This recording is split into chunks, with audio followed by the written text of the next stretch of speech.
இடரேதும் வாராது எப்போதும், வாழ்வில் இடரேதும் வாராது எப்போதும்.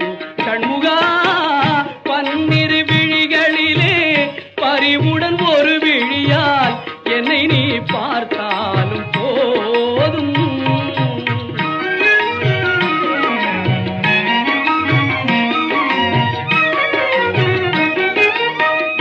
உன்னிரு பதம் நினைந்து அன்புடன் தினம் பணிந்து முருகா